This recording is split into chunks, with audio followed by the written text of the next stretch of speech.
Hello, Robert. How's everything going over there in sunny Los Angeles? Okay.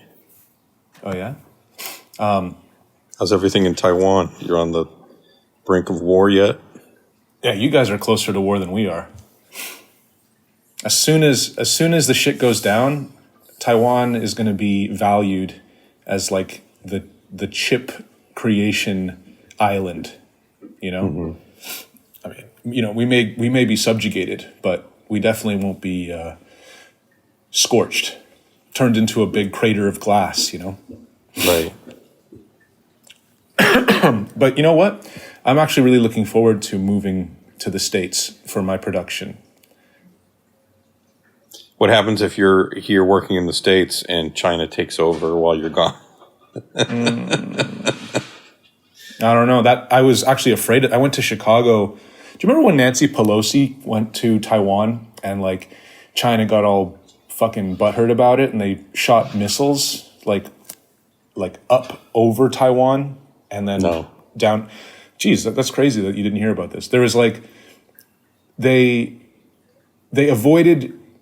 technically avoided violating Taiwan's airspace by shooting missiles up over top of what can be considered their airspace. So it was kind of like a big dick flex of just like, check out our technology. We can shoot these missiles. They can go over Taiwan, fly over the entire, you know, length of the island and then like plummet into the ocean. Mm-hmm. So it was just kind of like a display of military technology or something. But anyways, I was in Chicago at the time, and when this was all going down, and I was bugging out because I was like, how the hell am I gonna? Because they stopped flights and everything, and I was like, how am I gonna get back? And I was so worried about my girlfriend and everything, and all my stuff. So yeah, I mean, it could absolutely happen. I guess like I don't really have a plan. I'm just kind of like living life on the edge, kind of like you. Cool. Oh God. Oh Jesus. What are we talking about today? What are the movies? I forget. Romper Stomper. All right, Romper Stomper and Universal Soldier 4: Day of Reckoning. Yeah. Yeah. Okay. Well, let's get started on that. You know, this shit doesn't record itself. We got to do this. We have to fucking put in a little bit of effort and talk about these movies. Luckily, we're talking about one that we both like quite a bit, Romper Stomper. Did I tell you to watch this years ago? Did I say, yeah, you got to watch Romper Stomper, or have you actually seen it like before? Like closer to its release? You might have said something. No, I definitely didn't see it when it first came out. Because I watched it fairly recently, and I think, I don't know, maybe you were posting about it, and then it finally inspired me to watch it. Okay. Well, I'll take credit. I'll take full credit for this. I'll give you total credit. Yeah. Romper Stomper is an Australian film, and it came out in, 93? Sounds right. Later? I don't know. Let's take a look. People love when I do this. I went to go type in Romper Stomper, and I just typed in my own name. That's something that Beetlejuice would do. Lester. That's what Lester would do. 1992, directed by Jeffrey Wright. The only other movie that Jeffrey Wright did that I have seen is Cherry Falls, which was like a... Yeah, I've seen that too. I don't remember anything about it, but I remember it. Yeah, it's like a... What do you call that? Like a fucking... It's like a cute slasher. It's riding the wave of like, I Know What You Did Last Summer, Urban Legend. Yeah, it was a little... Valentine. It was still a little... It was a little smarter than those, though, I think. Yeah, I remember. It was. It was a little racier. A little more like sort of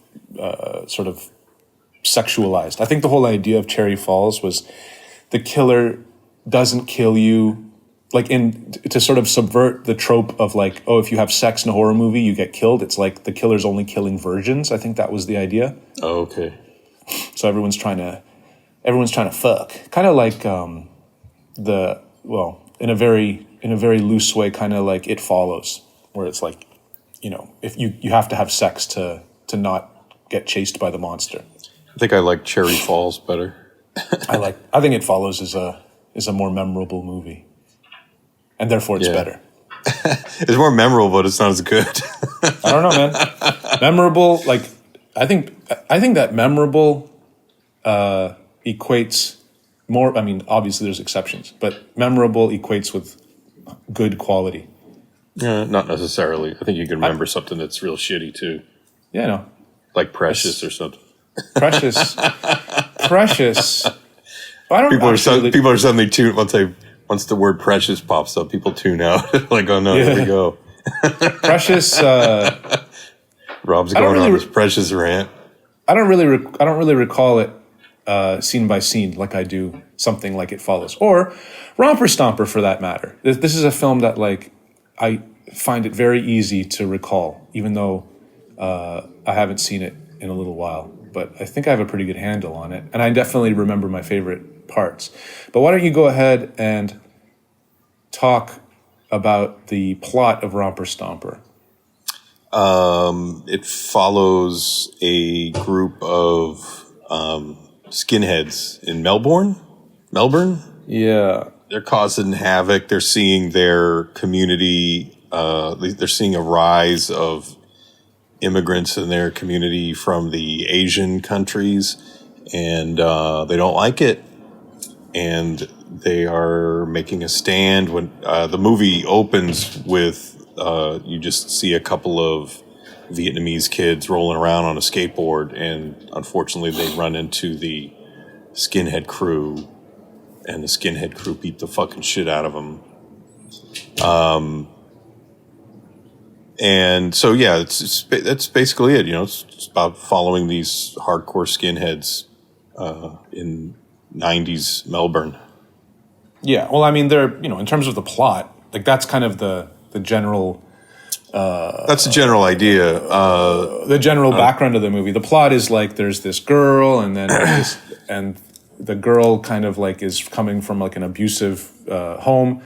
And then she runs into these people, into these skinheads, and kind of... Well, we didn't even get to that. Well, in the group, there seems to be two... In the skinhead group, there's two, like, main guys. One played by Russell Crowe. And the other one... what are they? Davey... The other one's named Davey. What's Russell Crowe's name? Hando. Yeah. So, Davey's played by Daniel Pollock, who you noted that he was a young suicide. Yeah, like watching this movie again, I was like, whatever happened to this guy? In my head, I'm like trying to imagine him like 30 years older, like what he must look like. I must have seen him as an older man in something, because he's really good, and he's got a very striking visage. And so I was looking him up, and I saw that he walked in front of a train and killed himself when he was like 22 or something. Yeah, he died when he was 23. But I think it was because he got into some kind of legal kerfuffle. I couldn't find anything like what the problem was specifically that he got in trouble for, but he was facing jail time. But I'm not really sure what it was. Yeah, it's so funny. If you know what it is, write in. I'm looking at the Wikipedia right now, and it's suspiciously omitted. But keep talking. Let me see if I can find out. But yeah, he's great in this, and so we sort of establish this sort of world, the skinhead world of skinheads versus Vietnamese immigrants. And then there suddenly is this kind of side story where we find this young girl who is living with some sort of abusive drug addict boyfriend, and this older guy shows up with a sort of tough bodyguard type man, and they show up at her house and they beat the drug addict boyfriend up, and they sort of seem to be rescuing this girl from her from this life. The older man who was saving her seems to have some kind of romantic interest in her. Like he's like hugging her and consoling her, but also like putting his hands on her breasts. She pushes him away and runs off. We don't really know what they're we don't really know I thought what it was her dad. Well, we don't. That's like a reveal later. Oh, okay. Sorry. So like I kind of thought it was this. I looked at her. I just look at the age difference, and I'm just like, okay, she's being. It's not 100%. It's not 100% clear.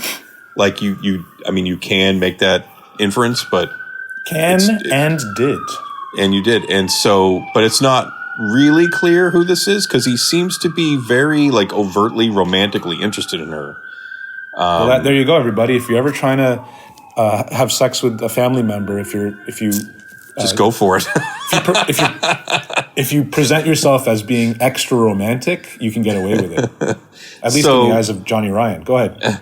So it's not 100% clear what their relationship is. Like at first, it just like when you see them here, it just seems like this is just some kind of sugar daddy relationship, and she pushes this guy away, runs away, and starts hanging out at some local bar where also the skinheads hang out, and that's where she catches the eye of Russell Crowe, the Hando character. He's suddenly very interested in her and begins to woo her in a skinhead fashion.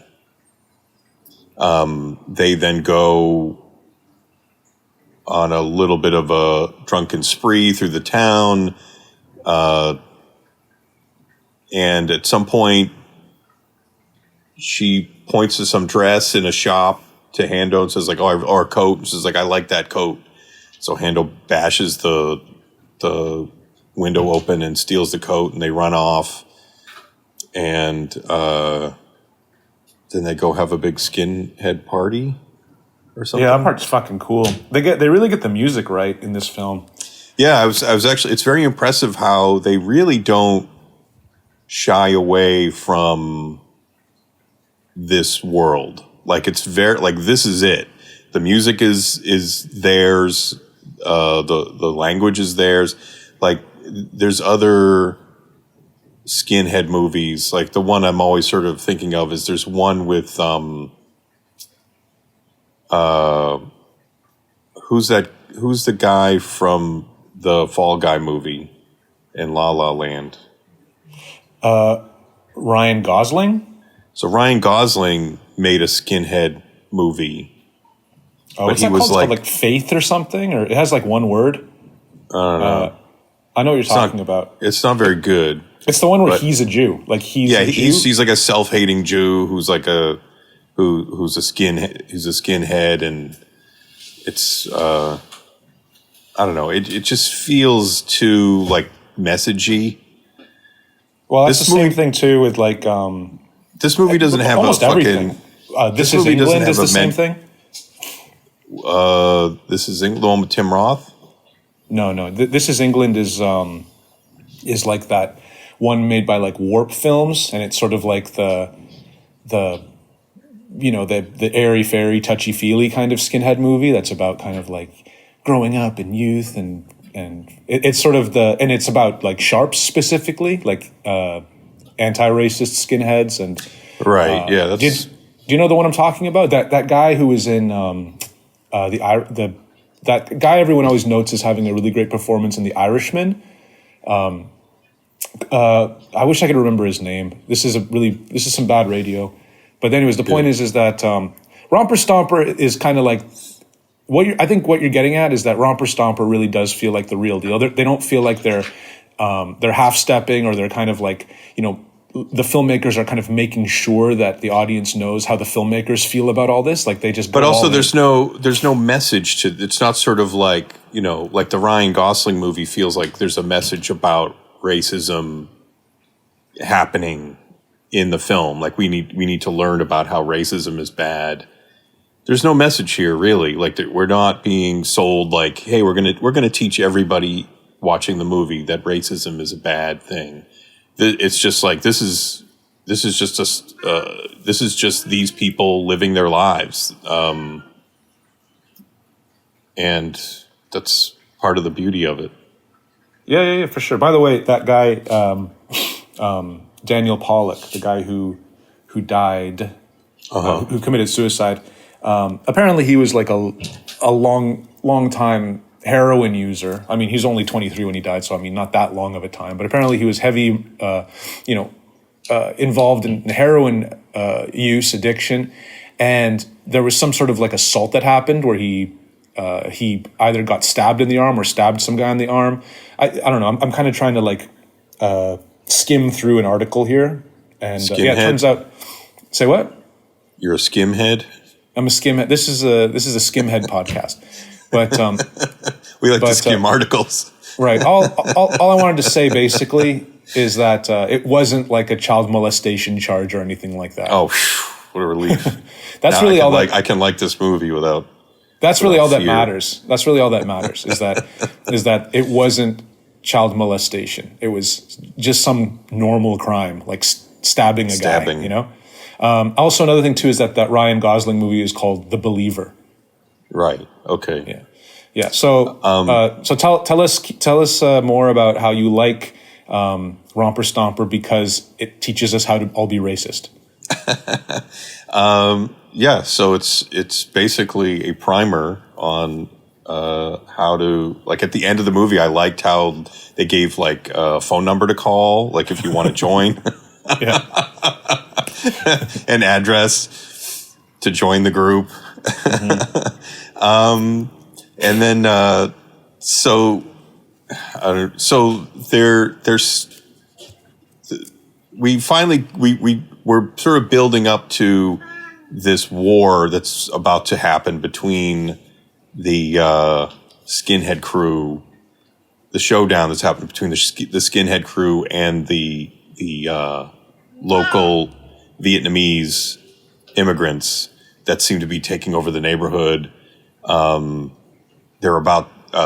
They just put down money to buy the bar that the skinheads hang out at, mm-hmm. and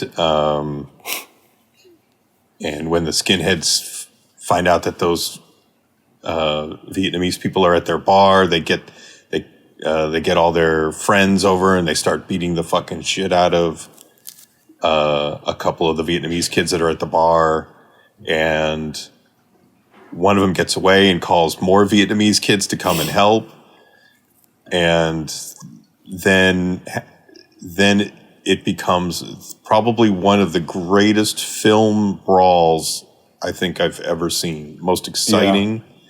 It really is. Like, if you're interested in making a brawl on film, you got to watch this movie. Yeah. Because I haven't seen anything more exciting. It feels real. Like, it's just great. Yeah. And it's very like dynamic. Like, it changes locations, and like there's different sort of points of interest. Like, you know, what's this character doing? What's this character doing? What happened to him? Oh shit, he got overpowered. Oh, he got out of it. Okay, now he's going over here. Now he's up in the roof. Now they're running over here. Like it's very well staged, and also just the sheer amount of Vietnamese. The more Vietnamese start coming to attack them, the more it just feels like this is like Dawn of the Dead. Like it's just like, it's that exciting, but it's sort of like, you know, it's faster. And the other great thing that this guy, the director, does is, you know, he makes you give a shit about these people that are just, you know, the dregs, like just like very, like he specifically like finds this very unsympathetic group, and he makes you give a shit about them. Right. Well, when this brawl is going on, your allegiance keeps moving back and forth between, like, at first you're kind of, you know, with the Vietnamese because they're getting pummeled, and then the more Vietnamese keep coming, and then and there's like the skinheads keep dropping like flies, and then suddenly you start to give a shit about, like, if Hando and Davy and the girl are going to get away. It's really amazing. Well, of course you care about. I mean, you've already gone through like so much with Hando and the boys. Like you're definitely on their side. You understand that they're. And that's what I was going to say before. Is that you say okay, the movie doesn't make any kind of message about racism or whatever, and it's like yeah, sure. I guess it doesn't, or at the very least, it doesn't do it as much. It's not on the nose as much as like that Believer movie is. Like this is like it's or This Is England or American History X. The other good skinhead movie, but it's only one skinhead. It's the one with Tim Roth, and that I'm blanking on the name of that one, but that one's great. But he's just that you're just following the one Tim Roth kid. Here, it's because it's like it's an actual group. There's something a little bit more I've seen this special movie. about it. It's called Made in Britain from 1982. Right, that sounds right. It's a great movie. Yeah. I only saw that recently. Shit, we should have talked. Well, we don't really want to have like a skinhead episode, But in any case, like there are little kind of things hinted, like for example, when Magoo shows up in Lando's room, and he's like, "Hey, look what I got for you! Look, this is for the Hitler Youth," and he's like got a fucking Nazi knife, little knife that he tries to sell to Hando. Hando doesn't want it because the metal is shitty. So, but Davey wants it, and he's like, "Yeah, 50." And he's like, "Nah, 20. Okay, 30 then." So then. He doesn't have enough money, so then Hando like lends him some money. He's like, "You can pay me back after you get the dole," So what that implies is that these guys are all just, they don't, they talk about like, the white man, he's connected to the land, unlike the nomadic Jew who doesn't understand like blood and land. And meanwhile, these guys are all just on welfare, and all they do all day is just get drunk, and they're completely hypocritical in their, totally. in their politics. And, the fact that like the Vietnamese are moving in and they're clearly they're clearly prospering because they'll open a restaurant that'll do well. Then they're buying the bar that they hang out at. So they're just like taking over the whole town because everybody who lives in all the white people who live in Melbourne are broke. Yeah. I mean, like they work. That's the thing, is that they work hard, and they're considerate of the long term, the big picture. Like we're going to buy this restaurant so that my sons can run it when they get a little older. Like these guys, they're thinking about their families and stuff, and they're thinking practically. And the skinheads are just bitter. They just feel kind of entitled because they were there first, I guess, But there's even a line, like if the white man doesn't stand up for what's his, he's going to go the way of the abo, and it's like that's kind of a funny thing to say. But I mean, ultimately, that's kind of like what's going on, is because you're seeing kind of this group, they're going extinct, like we're watching in real time, like they're dying off, like as the movie moves forward, like they're dropping like flies until finally, like they're just completely, there's nothing left. Yep. So, I mean, okay. So like, what do we talk about? Do we talk about the plot still? I guess like after the big skinhead or the big fight with the Vietnamese and the skinheads, they kind of have to go on the run.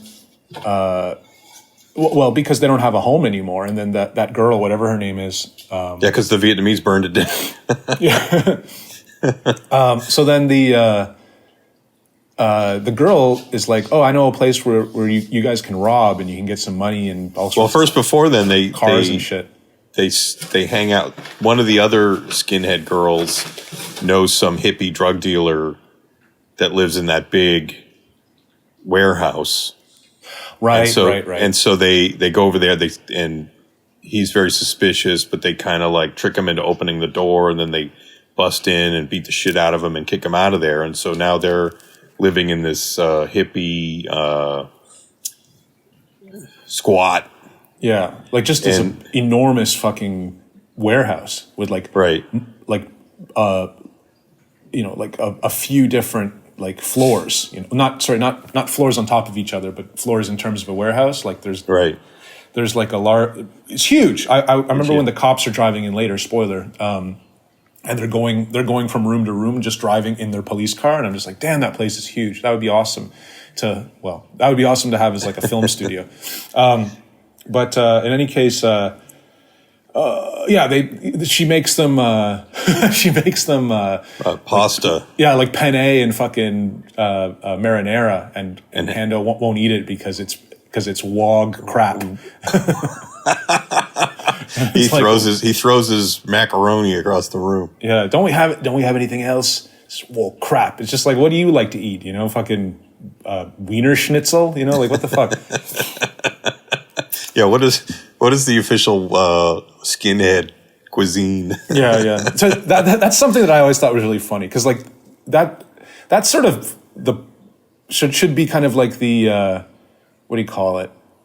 That needs to be kind of just like the where racism needs to end, because and food just needs to be judged by the quality of its flavor and nutritional value. But that's where, like, again, like they create a situation that, like, they're making their own lives more and more difficult. So he's like, I'd rather starve to death than eat macaroni. And it's just kind of like your principles are going to be the thing that winds up killing you. Right. Like, I'd imagine that, like, I mean, this is all speculation, but like, what do like Ku Klux Klan? I can't even say the fucking word properly. How do you say it? Is it Klu or is it Ku? It's Ku. Just say KKK.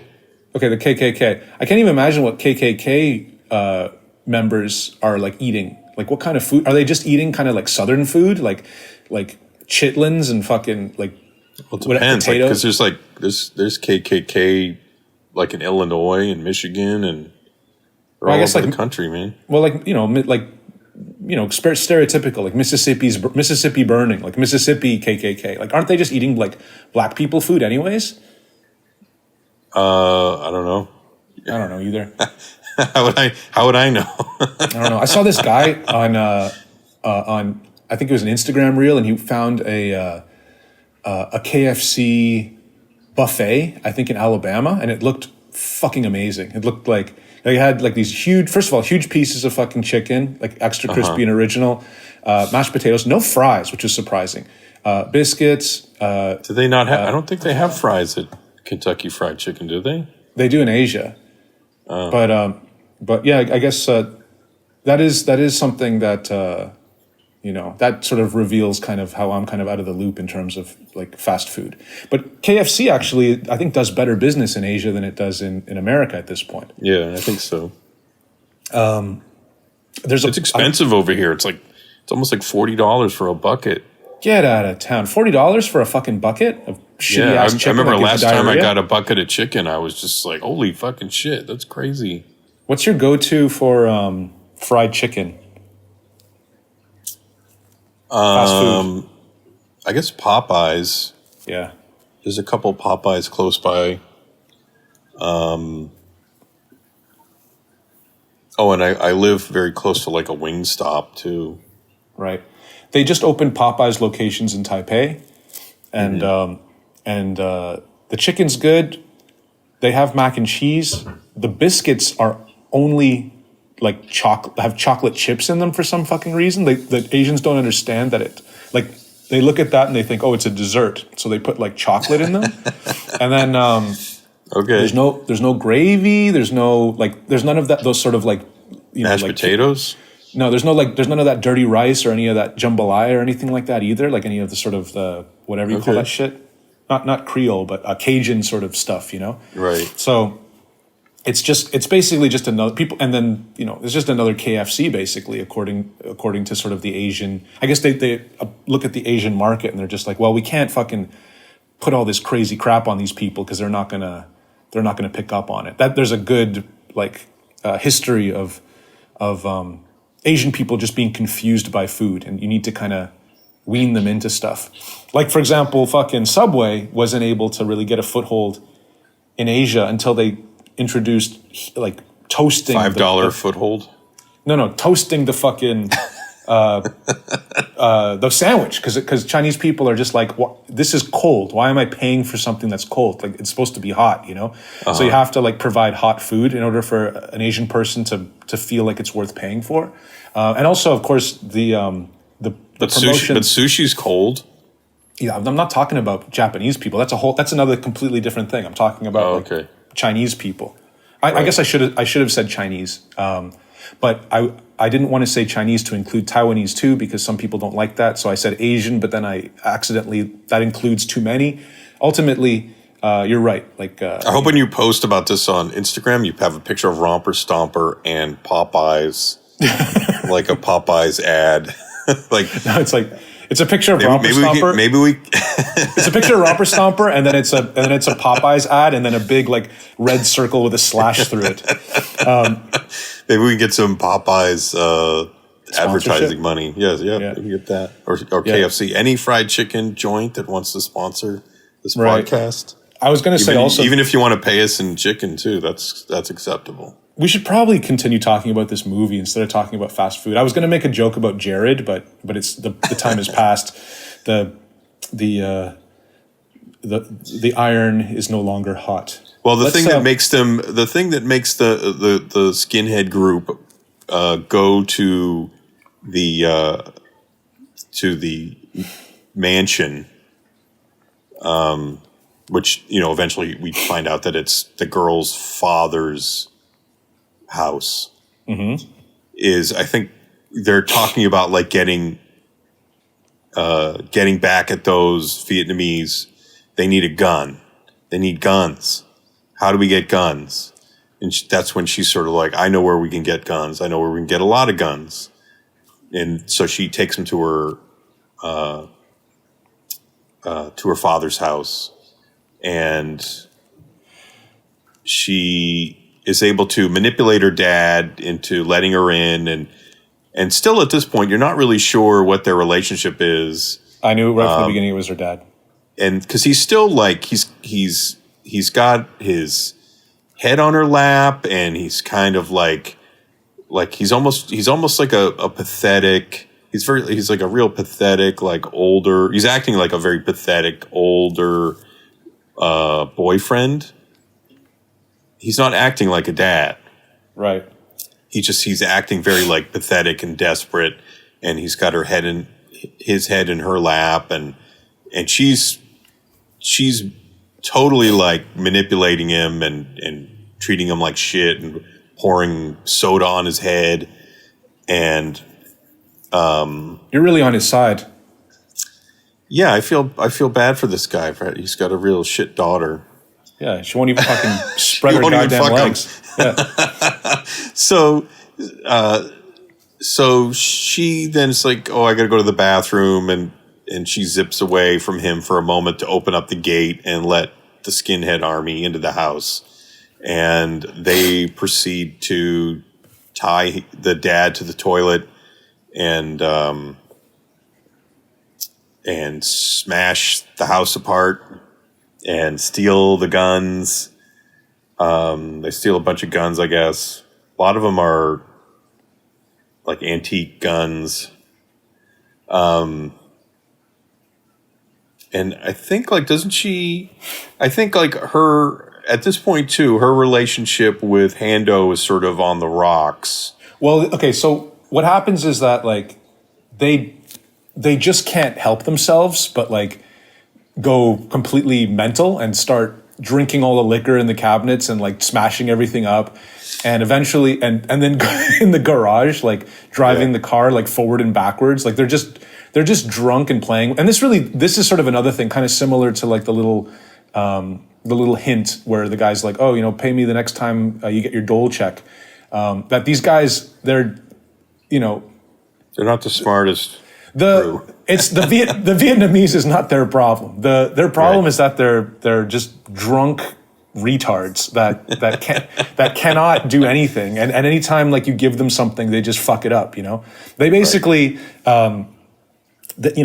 anything that they would sort of, let's say, use as sort of a racist talking point, like they're absolutely guilty of, and they end up just making too much of a fucking racket and allowing the father to call the police. How did the police get called? They have to bounce, and I'm not entirely. No, eventually the dad who's tied to the toilet. He gets a gun. And he chases. Well, them out of there. he's able to escape. Like he's somehow like on one of the there's a broken piece of porcelain, and he's able to cut his ties and get loose, and then he's able to get one of his guns, and he chases the skinheads out of his house. Right, my bad. Okay, so the cops don't get called. The guy just goes and chases them all out of the house. Right. So then next thing they do is they murder a fucking convenience store. No, that's later. What do they do first? Oh, because Davey ends up going back to his grandma's house. Well, he they go back to the warehouse, and then Hando and the girl get into a fight, and she's like, "I'm fucking out of here." Yeah, and it's because of that display at that house. Just like I thought you guys were, at least not retarded, but it turns out that you're 100% retarded. So, and then he's like, "Don't you fucking dare call me stupid!" And it's just like, and then he slaps her. Yeah, and then Davey goes and fucking leaves because he doesn't like that, and he says, "Hey, if you want to meet up with me, then I'll be over here." And then he goes. Well, back they kind of have been setting up like love kind triangle? of actually reminded me of Honora a little, where like that one guy. The Russian guy's like kind of like he's making these moon eyes at Honora through the whole movie, until finally at the end he's like completely on her side.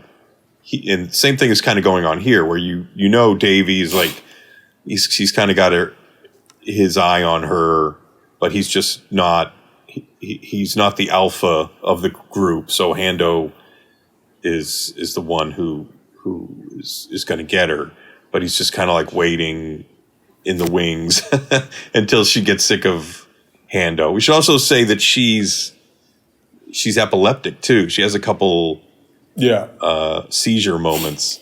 Why do you think that's included in the film? I actually have my theory on why that's included in the film.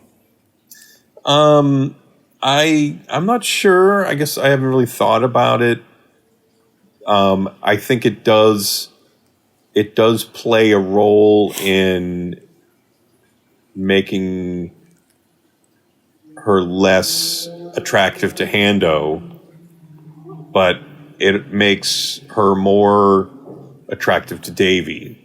More like he seems to be sympathizing on some level with her. I don't know. There's a scene where she has a seizure in the car, and he's like not feeling it. He's like, Jesus fuck, this sucks. Like he's not.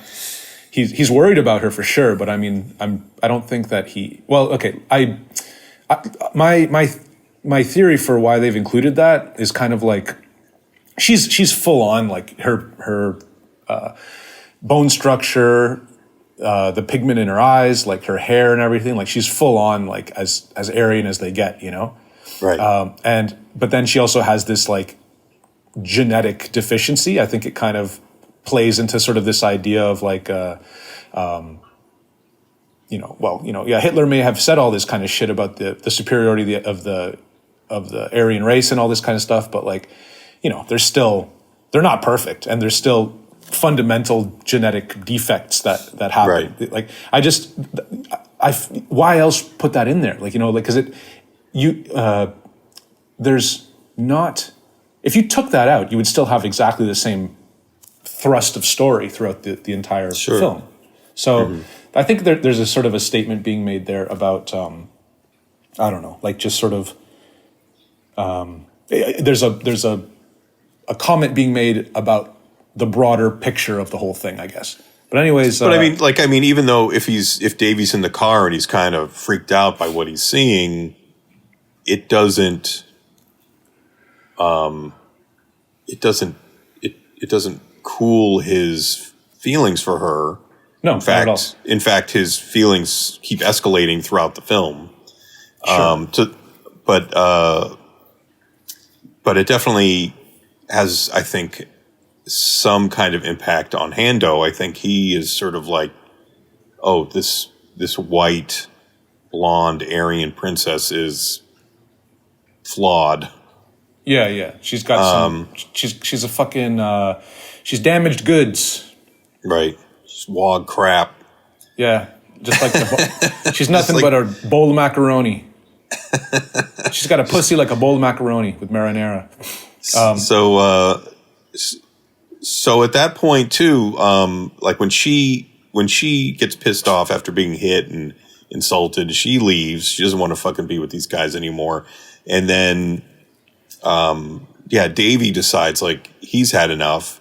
There's a little kid skinhead in the group too who starts like insulting Davey and calling him a traitor, and so Davey punches him in the face and he starts to cry. That kid is really good. He is. What's his name? His name's like Pugs or some shit. Who cares? Keep going. I'll look it up. Anyway, as the girl is leaving, Davey's sort of like, here's my address. Come and see me if you want. But he leaves too. So the group is breaking apart gradually. And so, Davey goes back to, he's got a little shed behind his grandmother's house, who seems to be a full-on German. Yeah, she's got schnauzers in the back. She's got like Dachshunds and Dachshunds. Dachshunds. Is that what they're called? Dachshunds? I mean, Dachshunds. It's one of those words. It's one of those words that people all, like. You see it all. You see it and you read it all the time. But every time I try to say it, I get it wrong. I'll just call them Wiener Hund. Yeah, so she's got like an army of Wiener Hunds in the backyard. And kid's name is Bubs, by the way. Keep going. Oh, Bubs. So, the girl who, in some act of vengeance, that's when she calls the cops and tells. That's right. And she tells the cops like, "Hey, I think I know some people you're looking for. I know where they're at." Yeah. So right after she does that, she goes to Davy's to hang out at his place, and they make sweet graphic love. Yeah, you get to see Davy's hot ass. And meanwhile, at the warehouse, the cops show up, and Hondo, as he's going outside to get the water, because they turned the water off inside the warehouse, he goes outside to get water. He sees the cops creeping up, and he makes a run for it and leaves the rest of the crew behind to get picked off by the cops. And the cops shoot the Bubs, the kid. They blow him away. They blow his brains out. Mm-hmm. And then the other leftover guys are taken in. And so Hondo shows up at Davy's house while Davy and the girl are in bed together. And he's just kind of staring at him real spooky like. And they wake up and they're like, oh, Hondo's in the room with us. And that's when Hondo is like, somebody called the cops on us and, they killed Bubsy.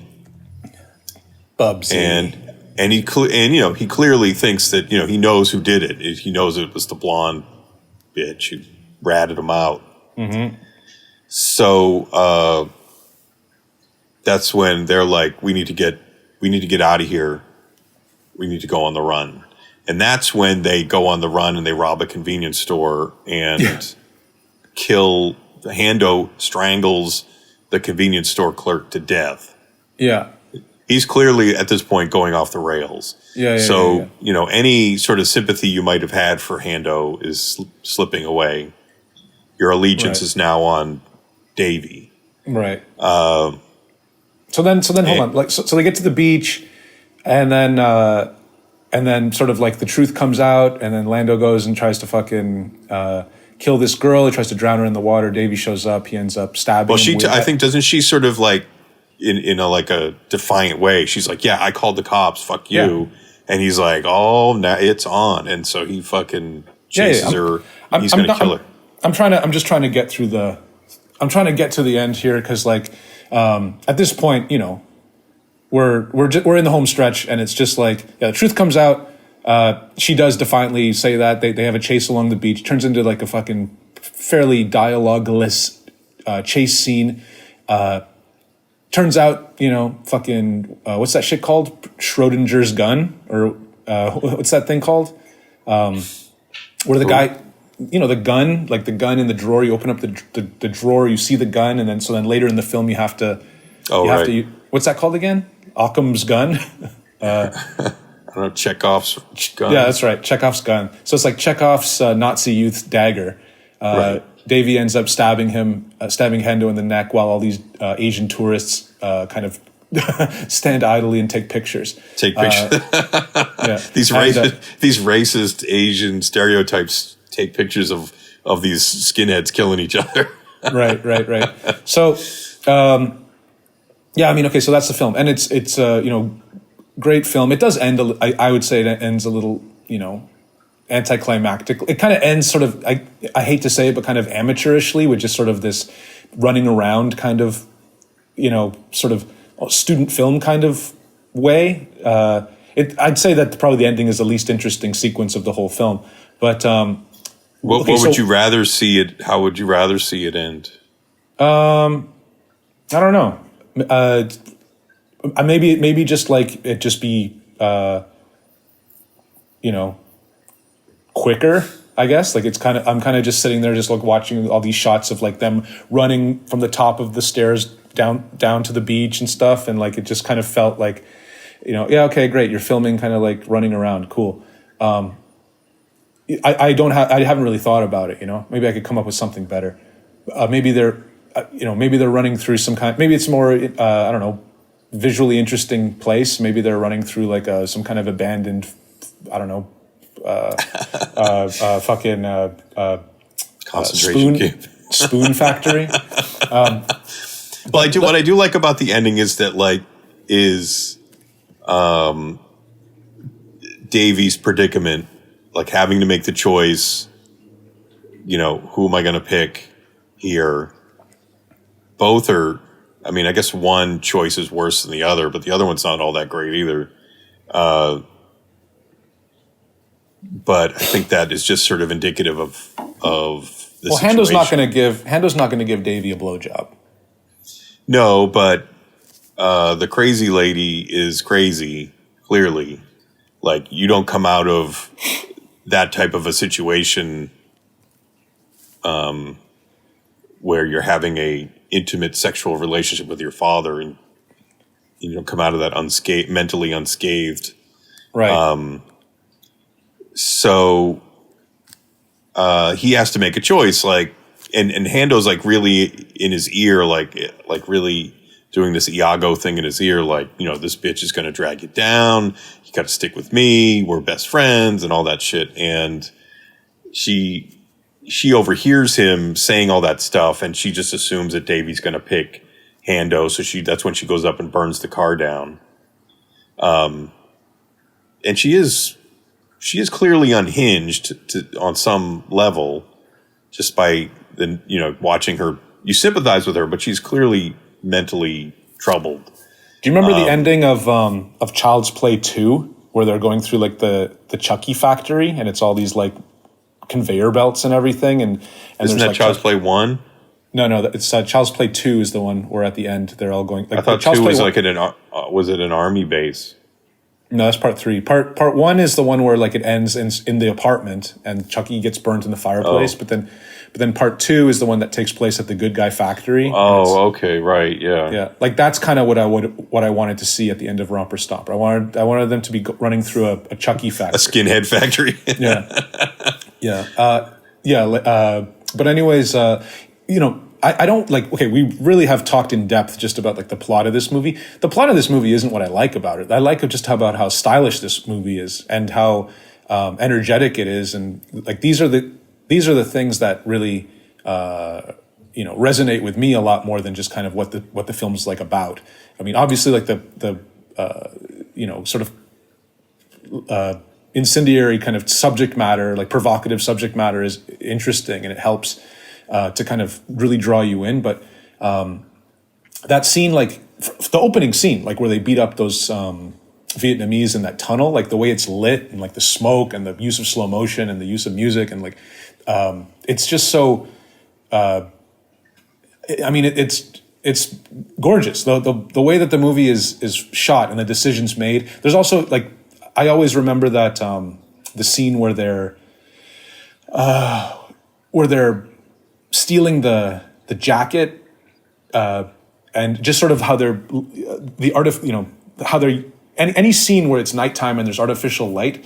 If you were to take like a color picker on the screen and sample the color of their skin, it would be like lime green, like the way that sort of nighttime artificial light is visualized in this film is like just really striking and electric to me. I don't know if I'm like just sort of particularly sensitive to that kind of thing, but I love how this film looks. I like the what do you call that? Sort of just like the roadside entrance to the original home of the skinheads, like the one where they have the party at, where Magoo and his guys, when they pull up, there's like a big pile of tires. There's like fucking, I don't know if this was just happened to be like what the wind was like that day, or if they set this up, but there's just like plastic bags just like flying through the air like constantly. Like it's just like there's just garbage floating around in the wind. Like it's I mean, every moment of this film, whether it be by accident or by design, is just like there's so much interest going on, And I mean, the performance like from Russell Crowe and also like you'll get this a lot with skinhead movies. Pretty much almost every skinhead movie is like you'll sit there and part of you is kind of like, I wish I had a bunch of friends like this, Maybe not the racist part, but like these guys are really down with each other and like and have each other's backs like based like literally to the death, and they're not lying about it. It gets put to the test. So there is kind of, despite of whatever someone's willing to admit, like, you're watching this movie and you're kind of like, damn, those guys are cool, and you get really sucked into it because of that. But yeah, I don't know, like I actually gave this movie as a reference to my production designer for Crossed. I was like, I don't know if this is a one-to-one sort of reference for you, but I just need you to see this movie because I just want you to understand what I believe is just like a very stylish movie on a budget. $1.6 million movie. This is, if we could make something that is just as vibrant and as alive and energetic as this, and there could be this much interest in every scene and every set, then you've done your job. So watch this. I also gave her Street Trash to look, the original 1988 Street Trash to look at. Not the new one? not the new one. Just want to make that clear. Yeah. Sorry to that guy who did it, but I think he knows, I don't think he does. I don't think he knows anything.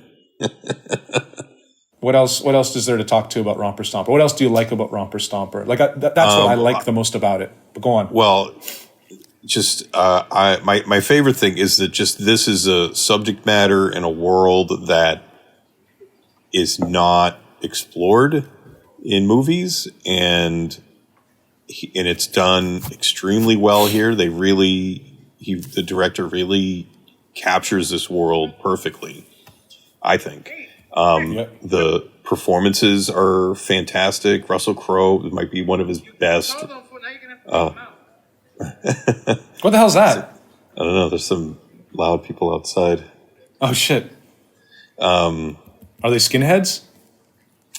I think they're Vietnamese trying to get in here. Oh, they're the opposite of skinheads. So, I think it's one of Russell Crowe's best performances ever. And the guy Davey is great. Story is great. I think this movie's fantastic. Story is simple and clear, and that is great actually, and that kind of stands in stark contrast to the next movie that we're going to be talking about. But before we do, let's talk about our rating for Romper Stomper. I'm going to just go for it and say I'm going to give this 5. That's what I was going to say as well. This is just a great movie, and it should be seen. It's terrific.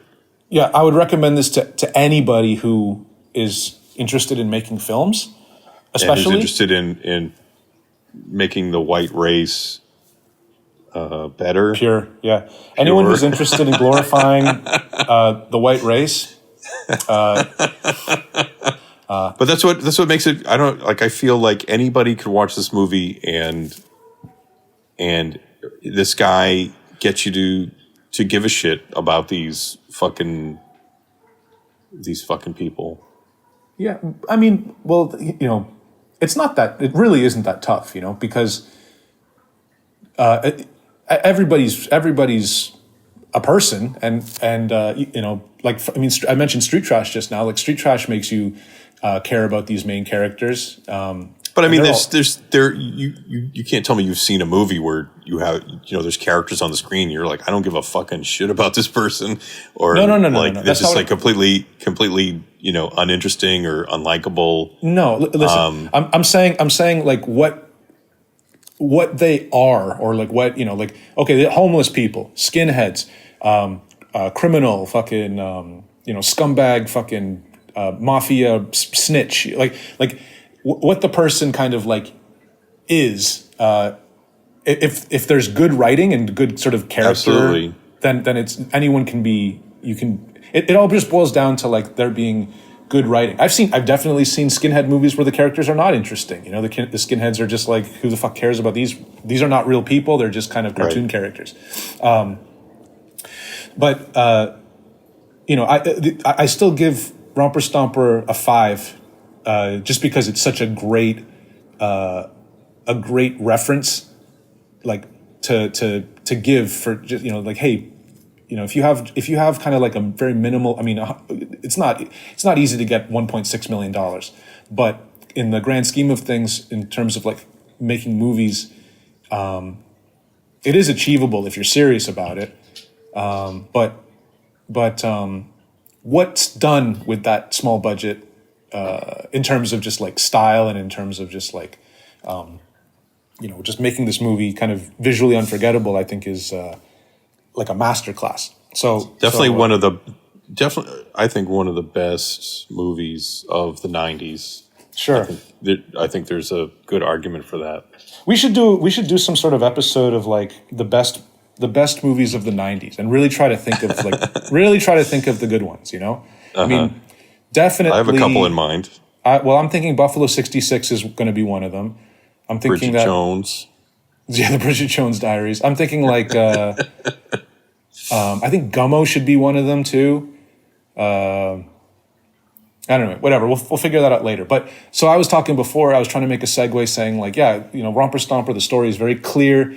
It's very like easy to follow, but that's not to say that it isn't. It doesn't have depth and places of interest and complexity. But sometimes, like when a story is weak and you try to gussy it up with a bunch of convoluted bullshit, that's where you get something along the lines of Universal Soldier 4: Day of Reckoning. So let me just say that this film, I forget, I think it's 2008 or 2009. I guess I could look that up. But it's directed by John Hyams, who's Peter Hyams' son. Peter Hyams is, famously, I think he directed like the 2001 sequel, 2010. Awful. I wouldn't say it's awful. That's unfair. The one with Roy Scheider and some. I remember seeing that as when it came out as a child and being so disappointed.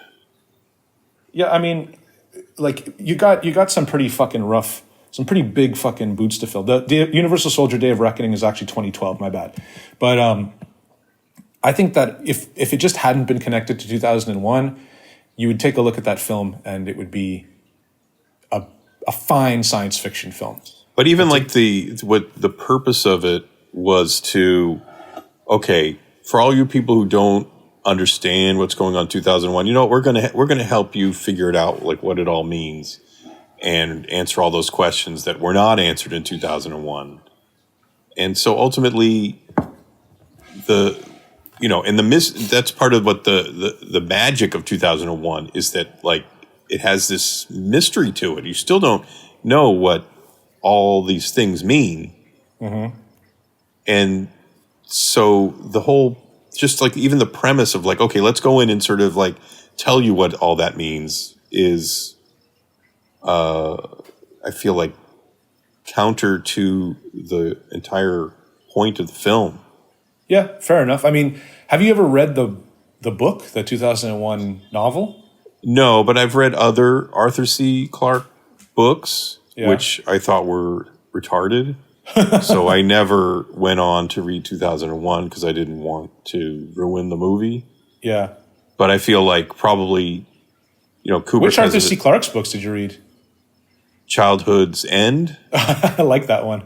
And I can't remember the name of it, but it was like a science fiction story about like people living underwater, and like they would hunt whales, like it was like a ranch underwater where they would like hunt whales like buffalo. Yeah. It was just like totally stupid ideas. That I just like, in the Childhood's End, it's just like, oh, aliens look like devils. It's like dumb. I like it. I like that book a lot. I actually, I think they made a miniseries about that show, or about that book. And it's like, it's funny because like I like that book a lot, but the show is fairly, how do you say, it respects the book like very, very well. Like it represents the book very well, but for some reason, like just seeing it as a show, just kind of like, this sucks. But I remember reading it. And kind of discovering it sure. Oh yeah. The whole thing is that they look like demons or whatever, but that's just sort of like, it's a very small part of the whole thing. It's about kind of like, okay, these aliens come to Earth and they just kind of like, okay, listen, we're going to kind of fast track you to the apex of your evolution, and we're going to because we've already reached ours. We're at the tip top of our evolution. We don't have. They don't say this. They don't say this to people because it's a conspiracy. It's like actually like a fucking secret plan that works in their favor. But it turns out that humans actually have like psychic potential, and kind of like the ultimate evolved form of a human is actually is pretty powerful. Like there's sort of psionic potential. So they fast track us on an evolutionary path to sort of achieve that, so that they can like harvest our psionic energy, take a few of those samples, and then destroy Earth, and then take us off to kind of start a new planet that's like a how do you say that, like a colony, like a colony that's being governed by them for some reason, like almost like a psionic resource. Maybe later on there'll be like a plantation. Yeah, something like that. And maybe if you have a planet full of like of psychers, then you could like. And they're going to go pick space cotton.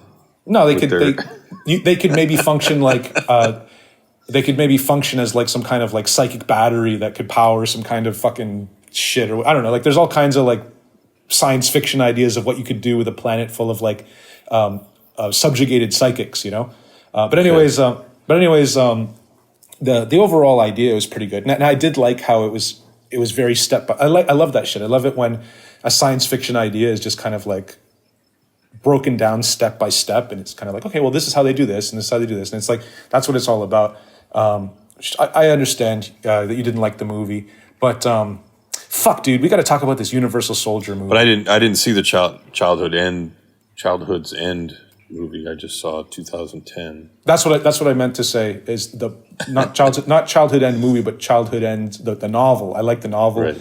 The 2010 movie, I think, is vastly inferior to 2001 for pretty much all the reasons that you've said. But I do think that, like, if watched on its own terms, well, I guess its own terms is that it's a 2001 sequel. I guess watched out of context, if you forcefully and deliberately watch it out of context, I think it's a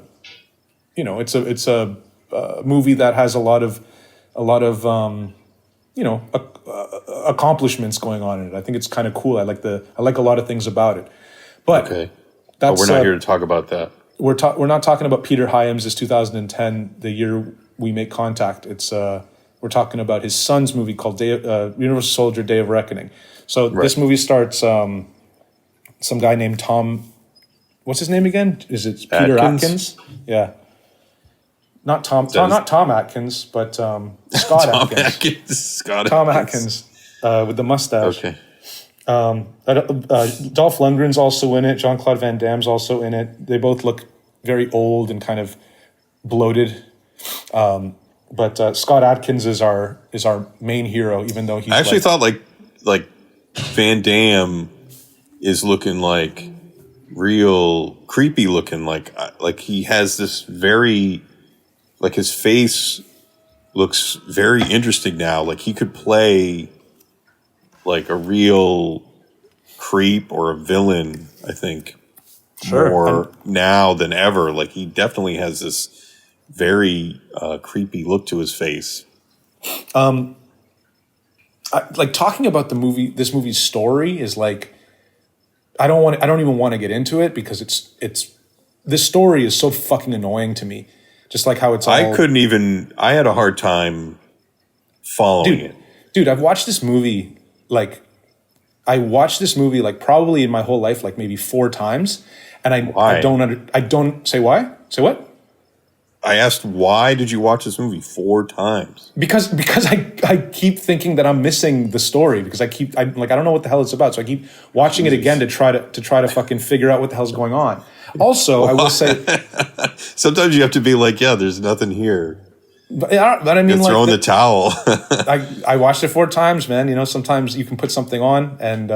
Okay, well then you are the resident Universal Soldier Day of Reckoning expert, so you can tell us what is going on in this. Okay, so there's this guy, and he wakes up out of a coma, and the movie opens with this dream that he's having, and it's like Van Damme breaks into his house and kills his wife and his kid, and then he has amnesia. All he remembers is this sort of this horrible traumatic event.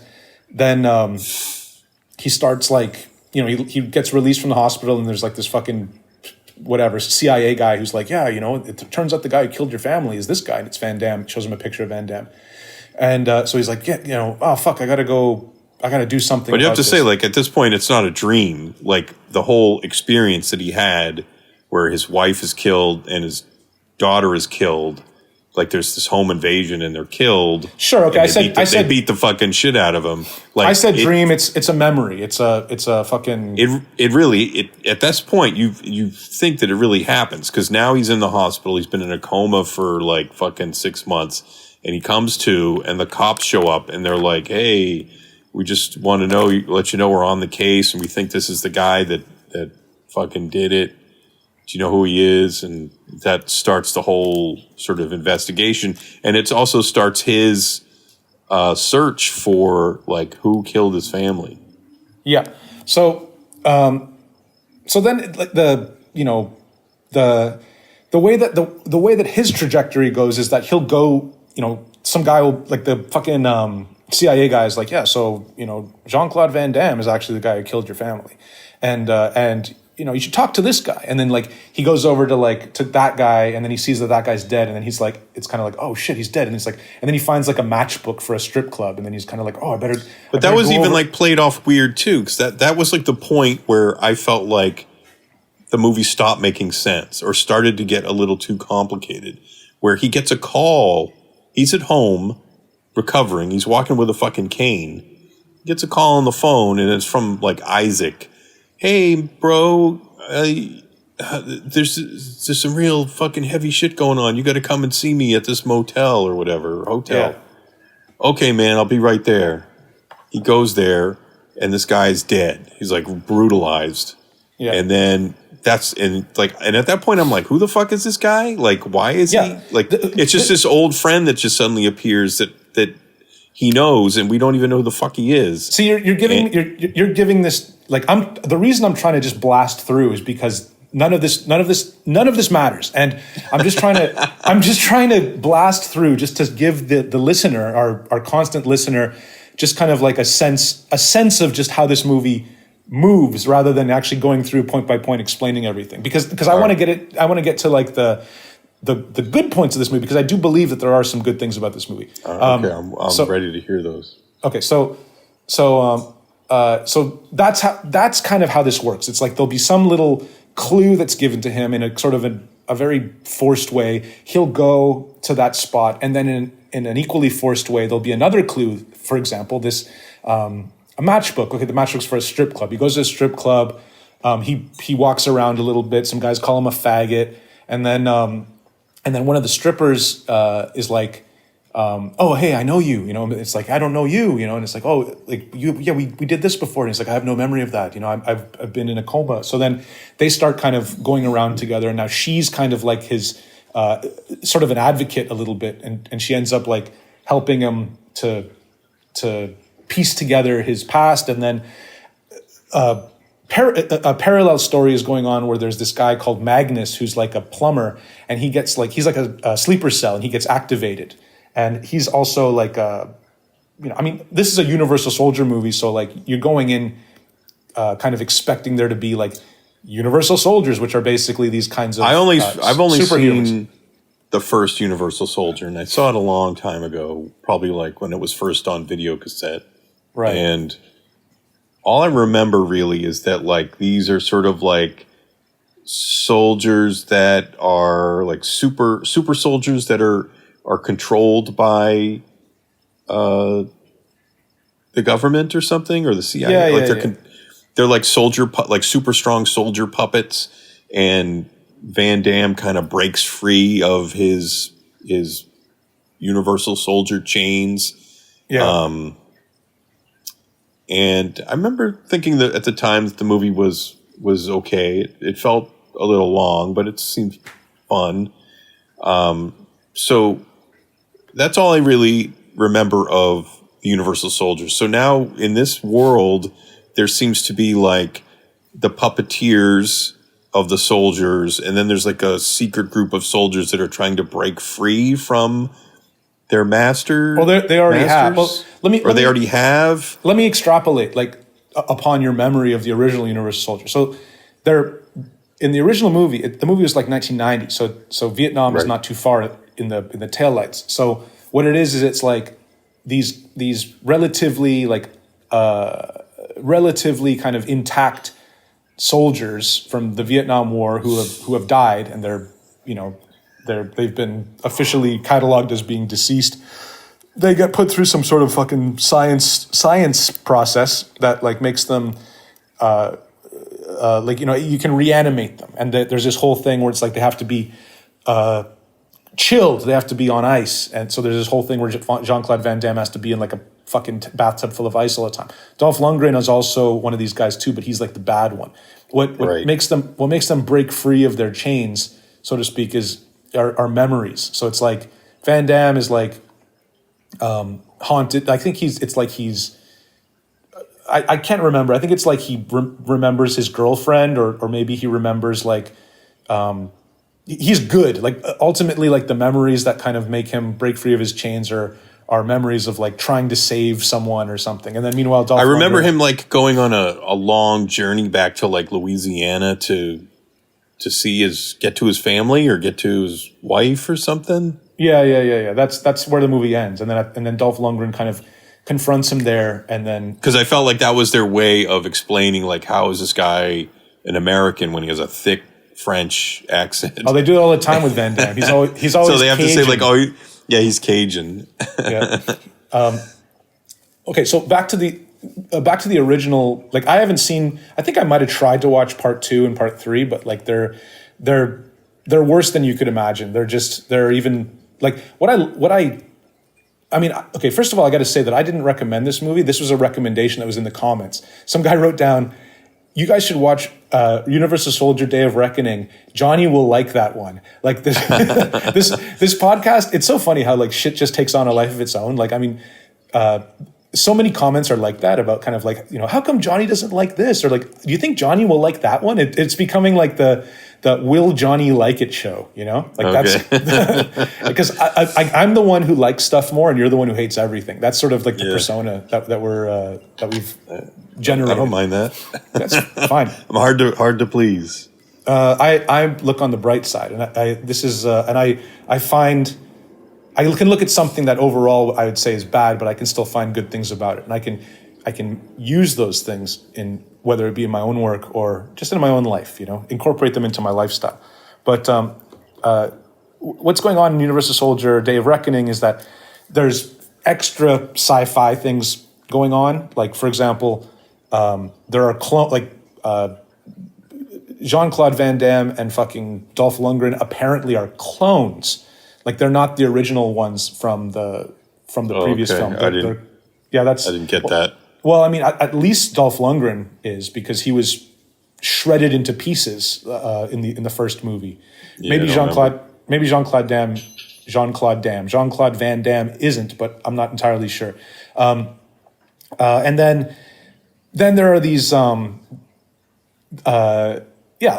it's about these clones, and Scott Adkins is a clone, and it's sort of on some Blade Runner shit where it's like, okay, we grow a clone, and he's just a blank slate. So in order to motivate him, we have to like put memories into his head, and his memories are going to kind of motivate him and give him kind of the drive to do his mission. You know, like, okay, we want you to kill Jean-Claude Van Damme. So what we're going to do is we're going to put the memories in the head that he's murdered your family, and there's, I think there might even be some dialogue about how we tried to kind of put it in as like orders, but we found that going the emotional route is actually more effective and whatever. So then there's also this thing where they find like the original Scott Adkins, and then he tries to kill the stripper. The stripper's still there, by the way. This is way later, whatever. He ends up going and fucking busting into like the little sort of cabal of Universal Soldier, like resistance group, I guess. And then he goes and he kills Dolph Lundgren, and then he goes and he kills Van Damme, and then whatever, and then the movie ends. Okay, so that's basically the movie. It's just this big fucking mess of just all sorts of stuff, and like there's all this talk about science fiction, but we're not really seeing a lot of it. Like that's one thing that I would have liked to see more of, is like, you know, the growth centers, or like, you know, maybe some pods where they're growing these things, or like some, you know, I don't know, I just like a little bit more sci-fi kind of stuff, just to kind of, you know, make me kind of at least buy or wrap my head around kind of all this crap that they're just kind of explaining in dialogue. You know, when you're doing this kind of like action movie, this kind of sci-fi action movie, and just kind of attempt to satisfy all the sci-fi stuff just with dialogue. It's like, oh, he's a clone. Oh, okay, you know. It's like it doesn't feel very complete to me. Okay, let's get to what I like about this movie. I think that there's good action in this movie. I think there's good violence in this movie. I think that there's also kind of like sort of unusual stylistic choices. That scene, the first scene where you start to realize this, or that I start to realize this, is that scene where they go to that weird brothel, that weird Universal Soldier brothel, and there's that like pounding like techno music, and the plumber guy, the splinter or the sleeper cell comes in with a shotgun, and all those guys are just like, they're all fucking into this like fucking frenzy, and they're just like fucking hookers, and he busts in, he starts shooting everybody up, and he shoots one guy, and he takes like a shotgun blast to the abdomen, and he falls over, and his dick is fucking flying all over the place, and then he like gets back up and he charges at him, and he shoots him again 2 more times, and these guys are attacking him, and it's just like it's not terribly like elaborate fight sequences, but it's very violent, and you really get a sense. I really get a sense of just like how strong these guys are, and like how they're not normal people. Like they're and maybe it's in the way that it's edited, and also it's in the way that the sound effects are used. even the music I think is like really like it's unusual to be using for a scene like this. Then he breaks into Dolph Lundgren's fucking chamber, and Dolph Lundgren does this thing that I always laugh at since I've seen this movie 4 times. All 4 times I've laughed at it.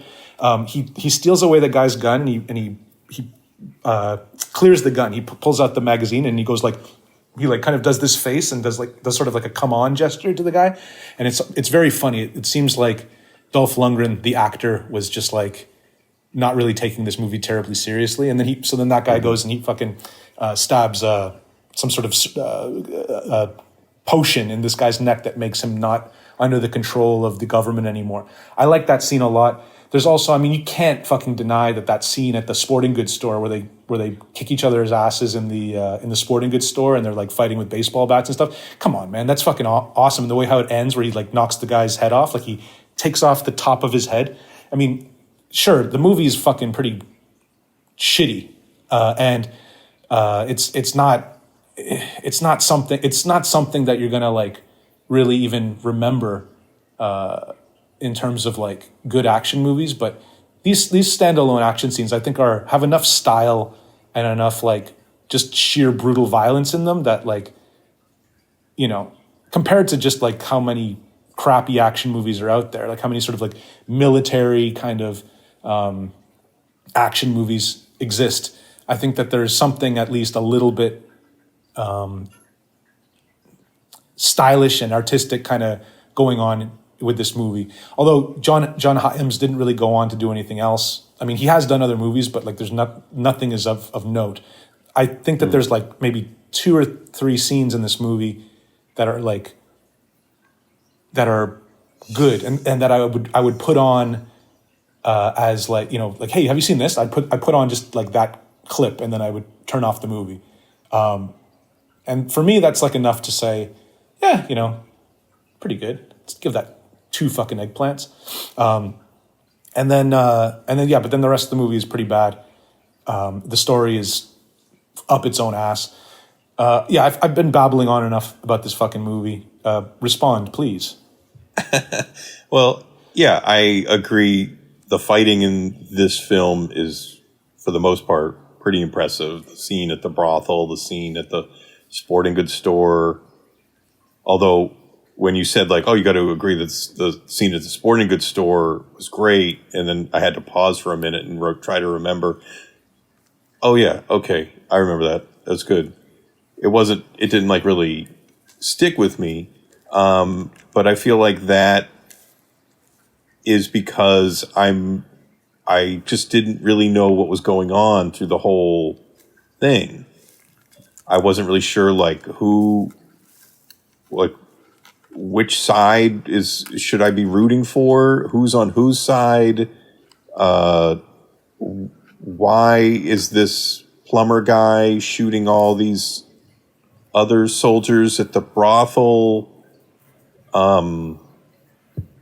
Why there was just like so much to it that kind of wasn't adding up, and like these fight scenes could have been more impactful if we, like with the fight scene in Romper Stomper, you know what's at stake, you know who this side, you know that side, you know what they're fighting about, you know who these characters are, and so you're invested in like what's happening. These fight scenes, even though they're more violent and crazier, like I'm not really sure what they're fighting about, like why this guy wants to kill this other guy. So I feel like that is always important to me if I'm watching this type of movie. It helps me connect with what's going on. I also liked the strobe. Yeah, I was just about to mention the use of strobe. The use of strobe is like, I literally had to put my face in my hands because it was just like it was going on so long. I was like, it was giving me a huge headache. It's going to end up like the girl from Romper Stomper. I know. I literally thought I was going to have a seizure. Like they really go all in on strobe Right. in this film, which I don't think I've ever seen strobe used to that effect, that level. I've never seen that much strobe in a movie ever.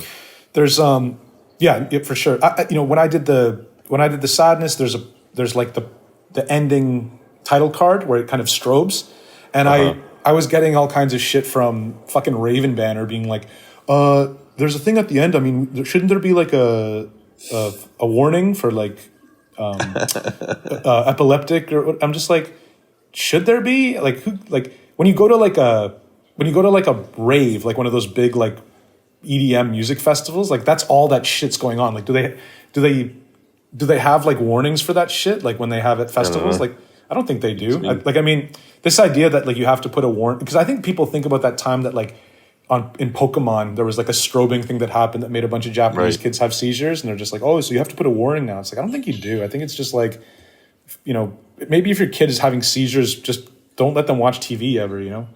Don't let your kid watch sadness. But yeah, and then when they're fighting at the end with Dolph Lundgren and he's fighting, all that sucks. That's I'm not even sure what. It just gets more and more sort of like in this place where I don't even know what the fuck is happening. Well, here's the thing. Okay, so the brothel scene, is like he's shooting naked women. So okay, I guess he's bad. So okay.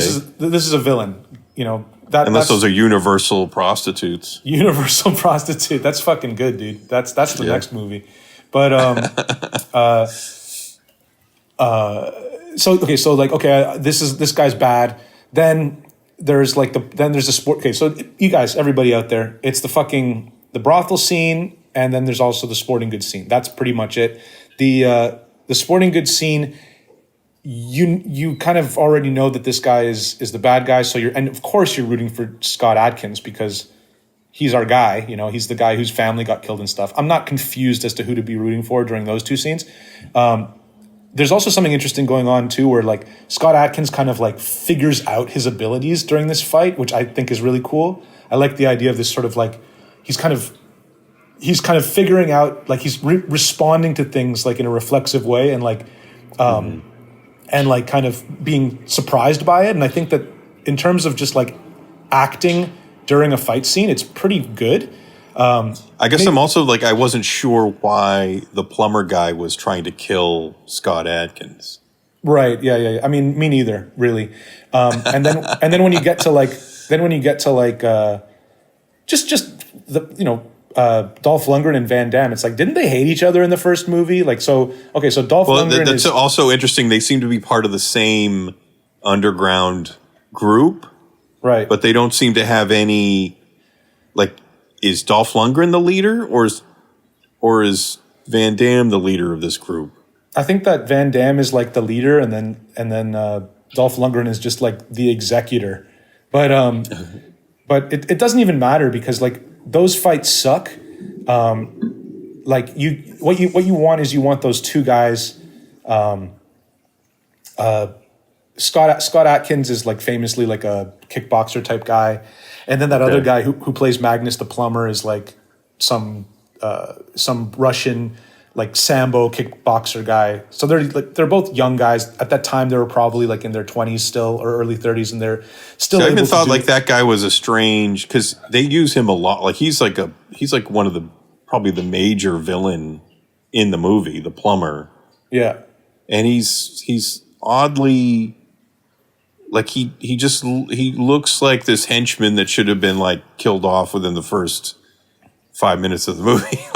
The fact that he keeps coming back, you're just kind of like, why is this guy still here? When do we get like a real, like the serious villain to come up and take control? There is also that part too. I forgot to mention that might be like, so it's like 2 scenes and a half, and this one is the half where we first have Scott Adkins face that guy, and it's in that apartment, and they're going through walls, and he's got an axe, and he cuts off Scott Adkins' fingers, and there's that whole bit, like that part's also pretty good too. I don't agree. I think that guy's like a pretty good. a pretty good villain, like, or rather he could be, has the potential of being a pretty good villain because he's a good fighter. I think he's kind of scary. He just kind of reminded me a little of the villain in Raising Arizona. So he seemed a little goofy. Fair enough. Who's that? John Turturro? No, the guy on the motorcycle. I can't even remember. Raising Arizona. That's with Nicolas Cage. Nicolas Cage, The Coen Brothers movie. Hunter, I remember now. And the baby, and then the guy with the motorcycle. Yeah, I remember that. They steal the baby. I haven't seen that in fucking ages. I can't remember the bad guy. I can't remember what he looks like. He's also in one. He's like I think he's in Ernest Goes to Jail. That movie, I know absolutely. Okay. Okay. And that makes me like Universal Soldier 4. Or he's in one of those. He's one of those Ernest movies. Could it be? But this guy kind of reminded me of that dude. You reminded me of Ernest. Yeah, you just had me thinking of Ernest. Yeah. Okay. So, anyways, yeah. Hey, everyone out there, Johnny Ryan didn't like Universal Soldier 4: Day of Reckoning. Hey, I didn't say that yet. I've gone over. You're just assuming Yeah. I would say. I mean, you've heard me talk about it for a while here. I give it, like I said already, 2 out of possible 5. I think that it's like it's a good reference. It's a good film to maybe come back to. If you're trying to, I mean, if you're like a filmmaker or if you're, I mean, it's tough. It's tough to kind of like judge films from a perspective that isn't mine. But from my own personal perspective, I like that this movie exists, and I come back to it sometimes just to kind of be like, oh yeah, the violence is handled really well in this. Like it's almost like getting close to what eventually Timo Tchajanto, friend of the show, achieved in The Night Comes for Us, which is essentially like that's like comparing The Night Comes for Us with this movie. That's an insult to poor Timo. I hope he doesn't hear this. I mean, first of all, he would admit that. He would say probably that he saw this movie and he said, "Oh damn, like that's kind of like just an inkling. Like that's just oh, you can do it. You can tell. You can direct action, martial arts action, with the language of horror, with the language of gory horror."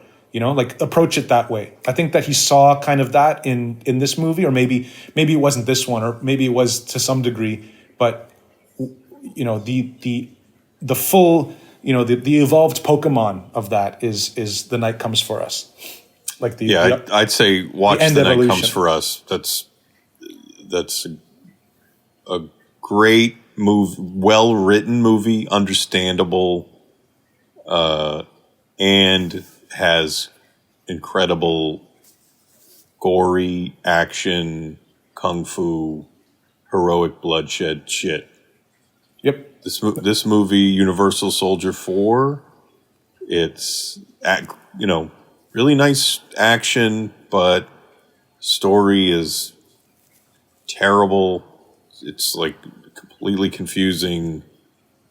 So I'm gonna give it a 1 eggplant. Fair enough. That rounds out to a 1.5 between the two of us. And it's really long too. It's so fucking long. That's what I always find funny when people write movies that fucking don't make any sense and they're like fucking 2 or 3 hours long. It's just like, what the fuck? Exactly. Like at some point you got to realize like this doesn't make any sense. Let's shave. Like what difference does it make if we take fucking 30 minutes off of it? Yeah, exactly. Like, I mean, like that whole bit where they're inside that house with drawings all over the wall that the clone of Scott Adkins is in. And you're just like, you didn't have like how much time and effort and money was spent with, getting 2 or 3 fucking production assistants to like drawl over those walls. You know, I mean, you could have saved them all that fucking carpal tunnel syndrome if you just didn't put in this fucking stupid scene that doesn't even matter. I mean, there definitely was a lot of money and effort put into this. So it feels like maybe a $6 million film, but let's take a little peekaboo. They definitely didn't use any of that money to write the script. Isn't that funny though? It's like the script is the thing that, like, at the end of the day, you know, you could say like, okay, well, you know, like, okay, this screenwriter costs more than that screenwriter, but at the end of the day, it's just like a guy typing on a computer, and so often, like, there was another comment that was made regarding. Oh God, what's it called again? Adam Chaplin. Remember that fucking movie? I haven't seen that one. Right. But like, it turns out that Necrostorm is the company that that made Adam Chaplin, and they also have this other film called Tater Burger, which is just the stupidest name for a movie ever. But I mentioned it before. It's like this gore movie that's just about like. A dystopian future where like they I don't know, feed human beings, like they feed people the dead remains of like human cadavers in the form of fast food or whatever, and it's like this, and it's this gore movie, and it's all Sounds Necrostorm. Like Blood Diner. Sure, or Soylent Green, or it's more like Soylent Green because it's like the government that's doing it, right? Oh, okay. And then oh Christ! What was the reason I brought it up? It was, oh Christ! I totally forgot the reason why I brought this fucking thing up. The script. Yeah, thank you very much. Somebody said in the comments, like, because they corrected me. I said I made a mistake, and they were like, oh, actually, blah blah blah blah, and I was like, oh yeah, you're right. And then the person commented again, and they said, you know, those guys at Necrostorm, they do so much great work, and they have such great special effects. It would be really nice to see them get a bigger budget one day. And I'm like, they don't need a bigger budget. They just need a better script. Like they seem to be fine with the technical things. And I mean, maybe they could get a bigger budget and that would amount to them having better actors. But at the end of the day, I think that what they need is not more money. They just need to figure out how to write a better script. And that doesn't actually cost anything more. What are you looking at? Is that the cat or are you looking at Susie? Susie's moving mattresses around. Oh, okay. She's cleaning her room. Can you ask her if the spray paint worked okay? Did the spray paint work? Spray paint worked. Okay, cool. Anyways, yeah, I mean, never underestimate everybody out there who wants to fucking, you know, get into the fucking bullshit of making movies or whatever. People will tell you this a million times over and over. It all starts on the screenplay. You know, exactly. If it's not on the page, it's not on the stage, as they say. So fucking. Right. Unless you're David Cronenberg, then you just make it up as you go.